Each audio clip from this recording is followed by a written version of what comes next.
Okay, so my name is Gary Stewart, as was said, and I'm going to talk a little bit about whether or not startup Spain is realistically a possibility. First, I'd like to start a little bit by talking about who I am and what my background is.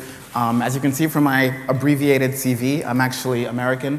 I studied my undergraduate and law school degrees at Yale College, so Yale College and then Yale Law School, so 7 years at Yale. I probably never thought I was going to be an entrepreneur. My first job experience was actually working as a litigation associate and then doing mergers and acquisitions and IPOs in Europe, in New York and then in Europe at Simpson Thacher and also Freshfields. And so after about 5 years in Spain, I decided, well, I needed a change. They told me that they would no longer pay my international salary, that I'd have to get a local salary. And so I decided that was a good moment to learn to become an entrepreneur. And so in about 2005, 2006, I set up a real estate company, an offline real estate company in Barcelona. It was a franchise. We had Expo Fincas in the Eixample Esquerra de Barcelona. And that didn't really go so well because after about 2 or 3 years, I started to realize that there really wasn't anything that I could do that any grandmother couldn't do with a mobile phone. So there was really no kind of differentiation between what I could bring to the table and what people who already existed in Catalunya with their existing networks could do. So that business didn't go so well. I set up another business trying to use the real estate experience that I had gained, but focusing now on an online sector. And so my second company was Nuroa.es, which is a property search engine that is present in about 12 countries. And we've raised about 3 million euros in venture capital and other financing. So we went through the whole thing of having business angels, both locally and internationally, and then also going all around Europe to try and find venture capitalists. Eventually, it was a local venture capitalist that invested in us, only after seeing that other international investors were also interested. And after 5 years of doing that as a CEO, then finally, I moved on to IE Business School, where I now run the Venture Lab. And the Venture Lab is an accelerator. So basically what we do is at the beginning of every semester, we invite the best students to present projects. The projects have to be something that the students really want to launch.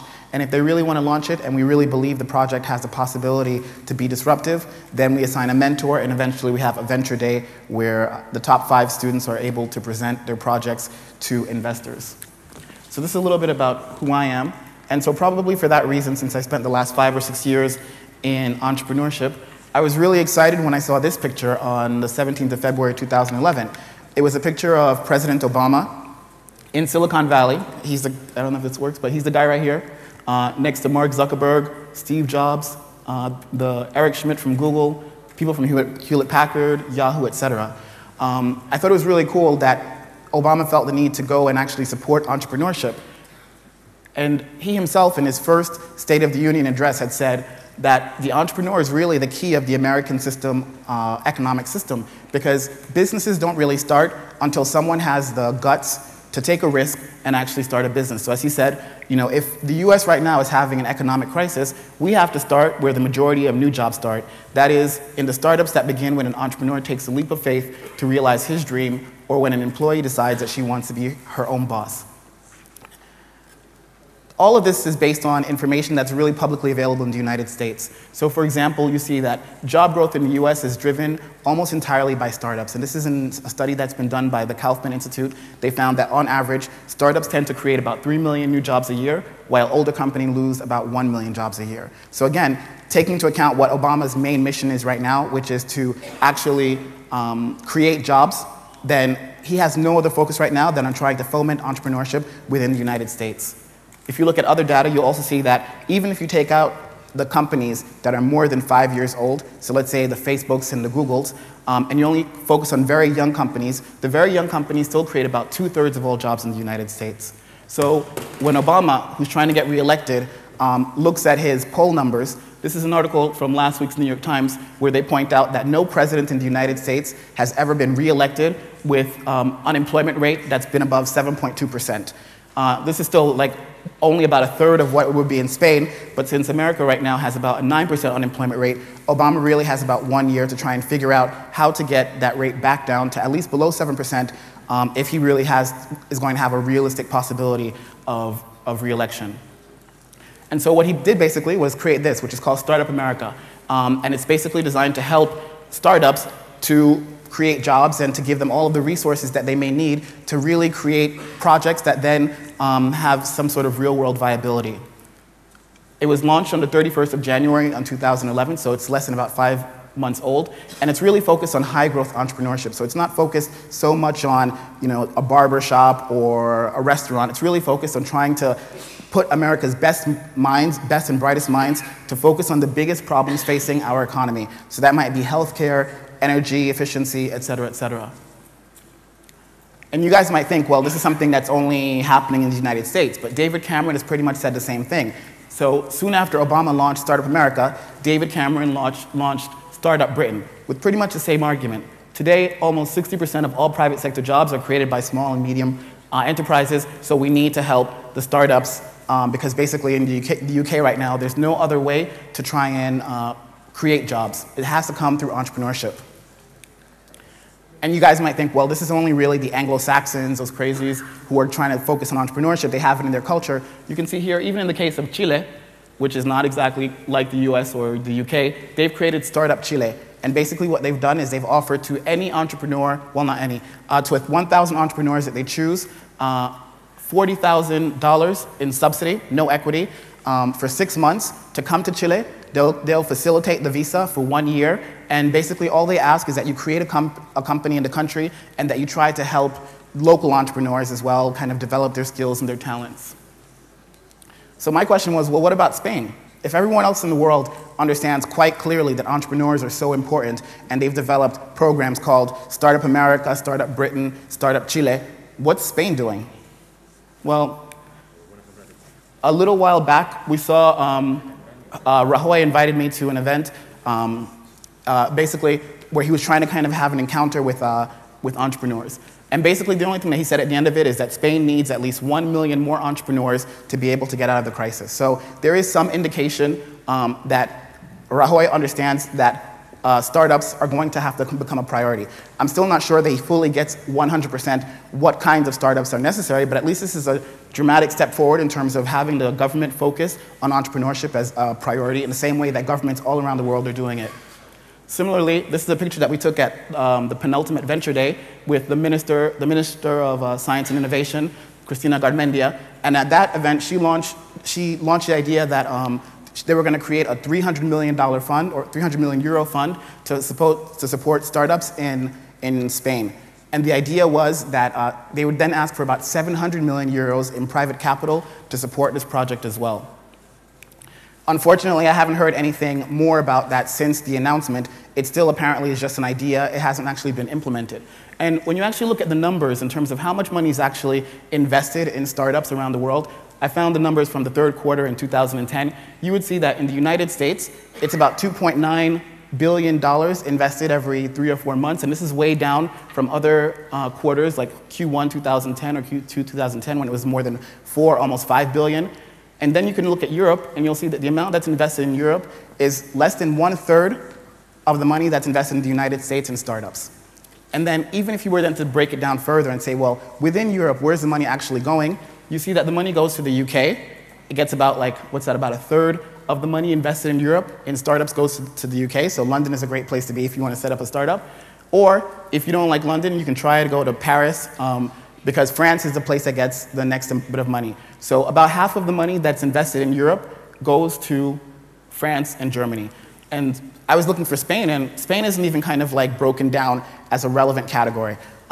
It's part of the group that they call Southern Europe, which only constitute 34 million euros of investment, and at least in the third quarter in 2010, which is about half of the money that's been invested in Israel, which only has about 6 to 7 million people, and all of Southern Europe, Israel has about 2 times the investment in startups that all of Southern Europe has.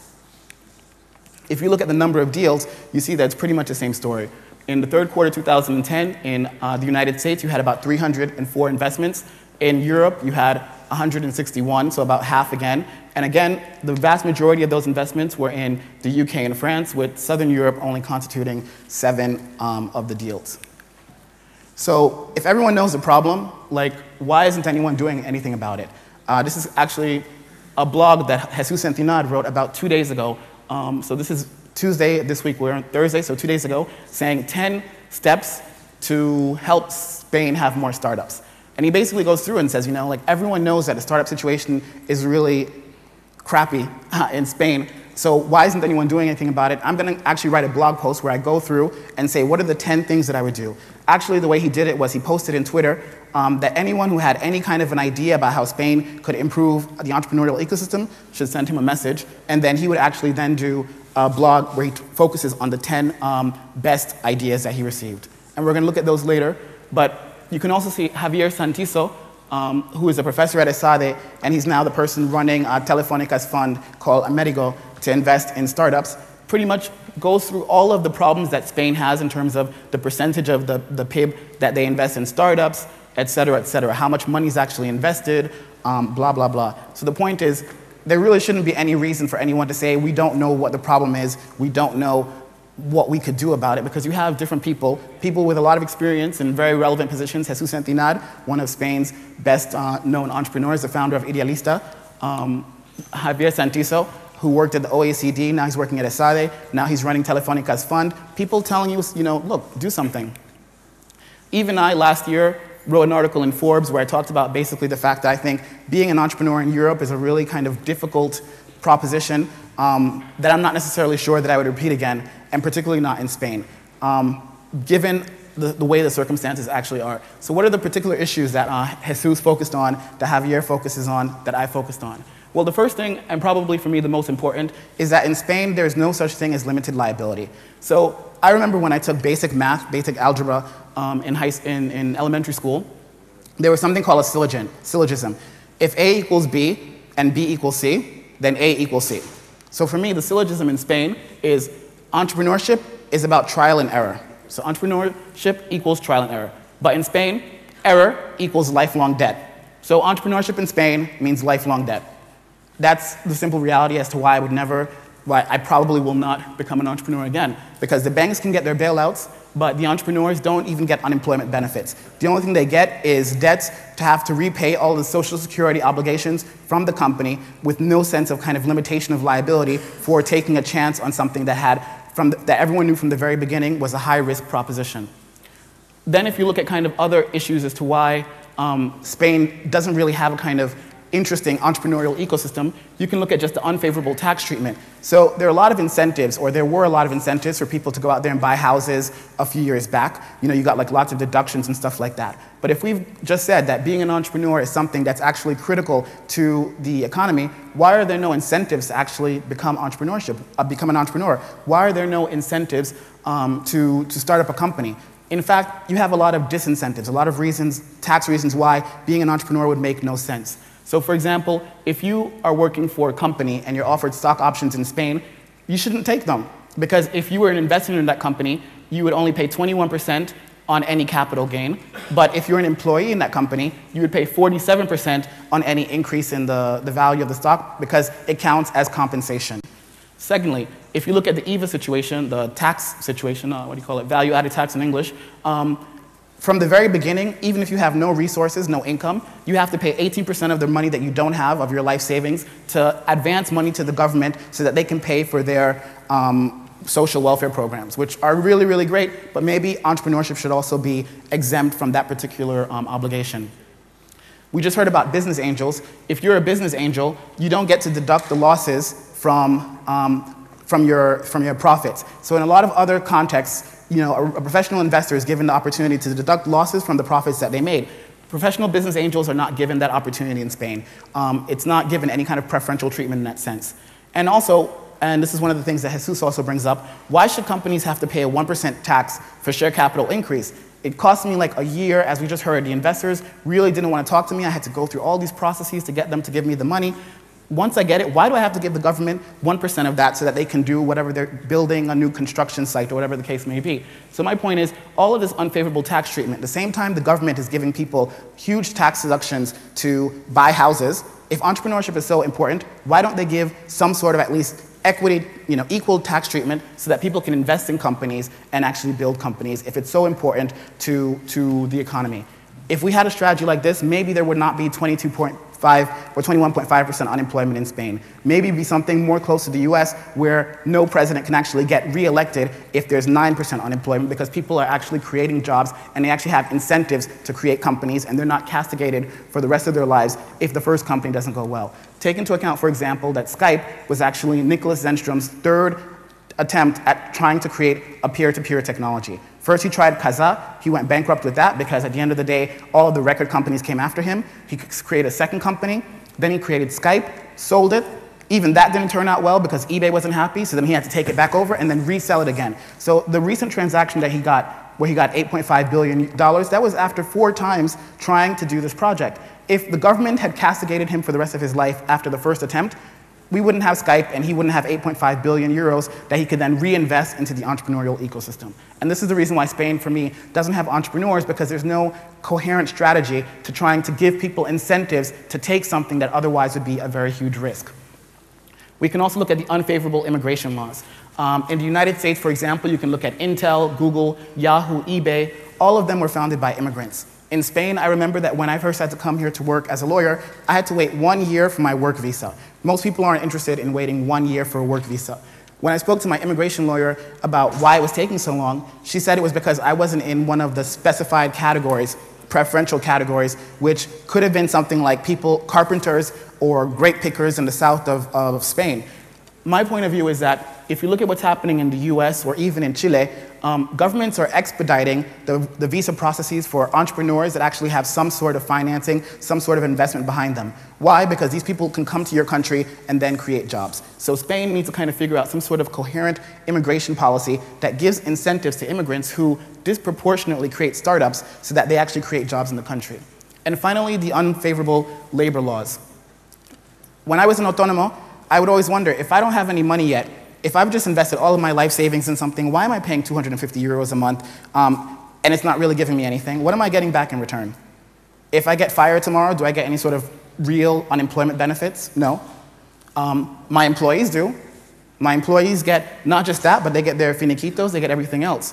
And again, if we go back to the idea that entrepreneurship is about trial and error, we have to accept that it's a part of the process that I might have to change my business model in the course of my business 3 or 4 times. And each time I change my business model, I may have to let some people go. People who were necessary for the first phase of my company, but aren't necessary for this new phase in my company. And if every time I have to let them go, I have to pay a huge severance package, lots of other government debts, et cetera, then I'm never going to be able to actually find my business model the way that maybe an American company would be able to do it, or companies with more liberal employment laws would be able to do it. So at the end of the day, I do think that Startup America is a great idea, Startup Britain, Startup Chile, all wonderful ideas. The fact that Spain still hasn't done anything, taking into account its 21.5% unemployment, is something that's preoccupying, because if in the United States it's a priority with only 9% unemployment, it should be a double priority in Spain, and I haven't seen anything being done, not even any kind of a coherent plan being put forward.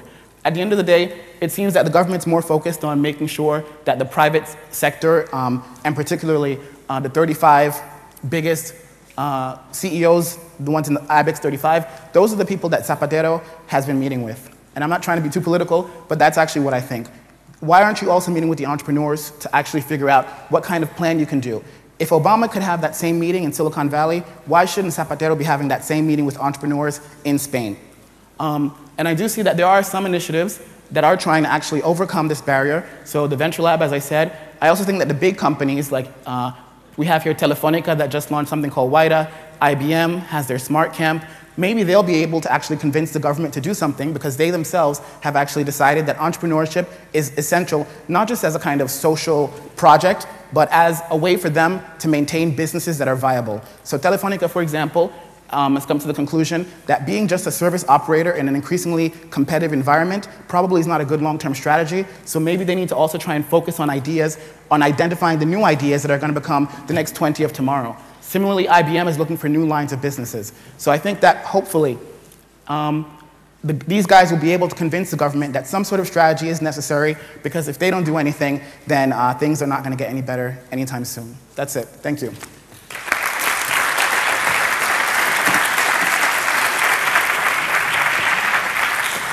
Thank you very much, Gary.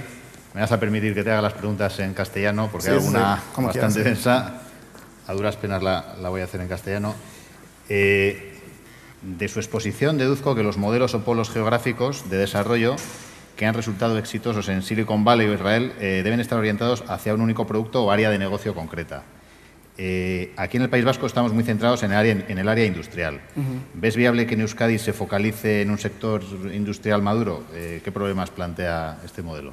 Yo creo que lo que ha hecho Israel en particular es enfocarse en innovación. Innovación es simplemente que tú tienes que hacer algo mejor que los otros que están intentando hacer algo en el mismo sector.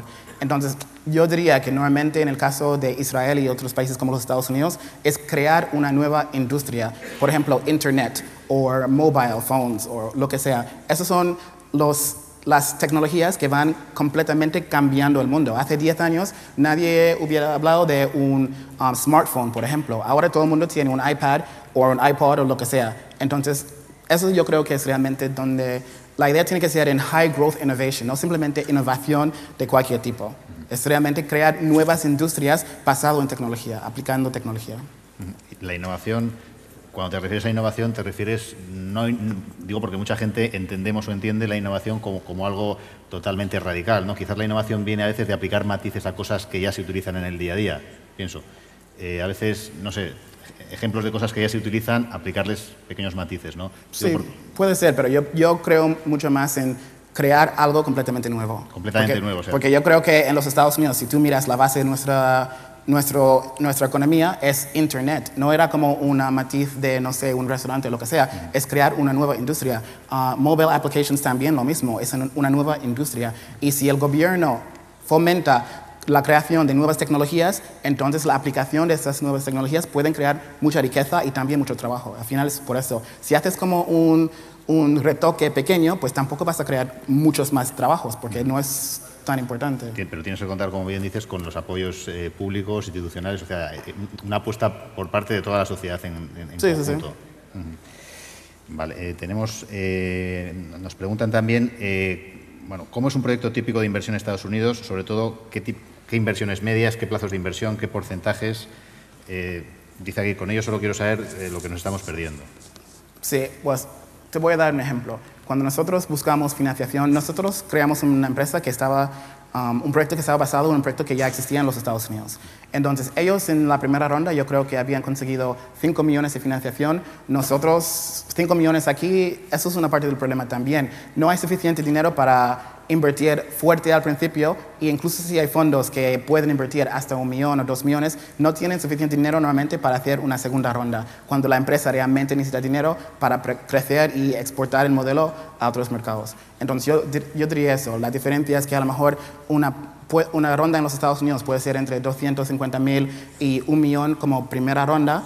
Business Angel Round aquí sería, como hemos visto, entre 25,000 y 150 o 250 como máximo. Aquí se prefiere quizás invertir en cantidades más pequeñas, diversificar más, quizás.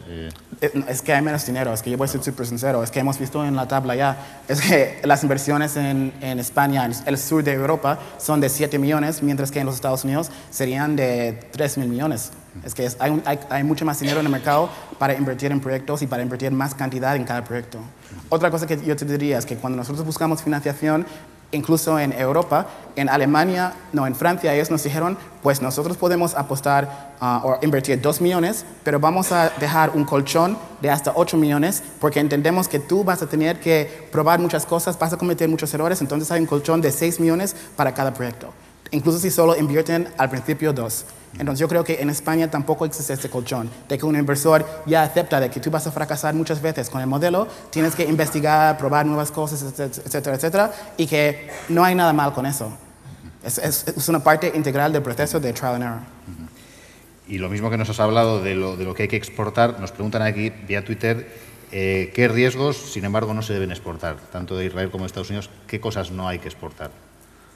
Yo creo que con la situación actual hay que probar algo nuevo y ya está. Ya, sí. Es que yo creo que emprender es intentar cosas nuevas, y yo creo que lo bueno de los Estados Unidos, yo no te digo que todo está bien, pero al nivel del emprendimiento es mucho más avanzado. Israel también. Pues vamos a ver si hay alguna otra pregunta que ha entrado. Nos preguntan también cuánto tiempo, bueno, se tarda en crear una empresa inicialmente, qué fiscalidad tiene al comienzo de su andadura, qué tipo de ventajas respecto a, no sé, quizás detallar un poco más este aspecto inicial respecto a fiscalidad, No, a yo no soy un tiempos. abogado fiscal. Vale. Lo que yo te diría es que en general la idea debería ser que al menos durante el primer año o 2 años de una empresa, yo creo que el gobierno tiene que casi ser coinversor de la empresa. Y eso significa que a lo mejor los impuestos para una startup tienen que ser menores que los impuestos de una empresa consolidada. Y es como recibir un tipo de incentivo fiscal para crear la empresa en el primer momento. Pero yo aquí no he visto como ningún trato especial para incentivarme a crear una empresa, como existe en otros países. Ajá. Muy bien, bueno, pues esto es todo. Un aplauso para Gary. Muchas gracias.